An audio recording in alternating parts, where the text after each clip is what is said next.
అంతేకాకుండా అధ్యక్ష, జగన్మోహన్ రెడ్డి గారు మీరు అన్నట్లు సెలెక్టివ్ మతిమరుపు అనుకుంటా అధ్యక్ష. ఎందుకంటే 13 జూన్ 2019 నాడు ఇక్కడనే కూర్చుంటే ఆయన ఒక మాట మాట్లాడారు చంద్రబాబు నాయుడు గారిని ఉద్దేశించి. ఆ రోజు ఆ వీడియో కూడా బాగా వైరల్ అయింది అధ్యక్ష. గౌరవ సభ్యులు అన్నారు వీడియో కూడా ఒకసారి ప్లే చేయాలని. దాంట్లో చాలా స్పష్టంగా చంద్రబాబు నాయుడు గారికి 23 మంది శాసనసభ్యులు ఉన్నారు.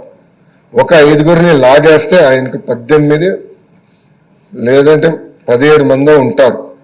అప్పుడు ఆయనకు ప్రతిపక్ష నాయకుడి స్టేటస్ కూడా ఉండదు అని స్వయంగా జగన్మోహన్ రెడ్డి గారే హౌస్ సాక్షిగా చెప్పారు అధ్యక్ష.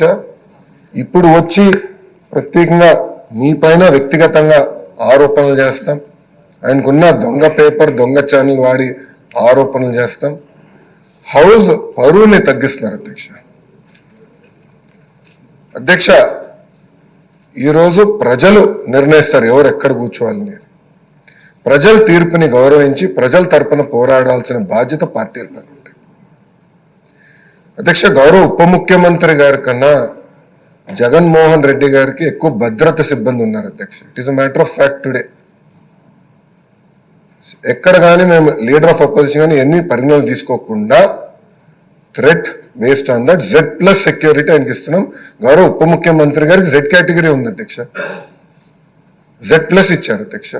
అంటే ప్రభుత్వం చాలా క్లారిటీగా వ్యక్తిగత విభేదాలకు వెళ్ళేదేం కాదు. As per requirement we will provide.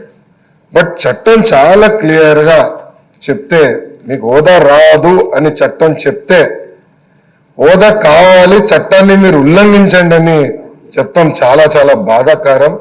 ఆయనకు అలవాటు చట్టాన్ని ఉల్లంఘిస్తాం, అది తీసుకొచ్చి ఈ హౌస్ పైన రుద్దుతాం. ఆ సాక్షి పత్రిక ద్వారా రాష్ట్రం నిజంగానే చాలా చాలా బాధాకరం అధ్యక్ష.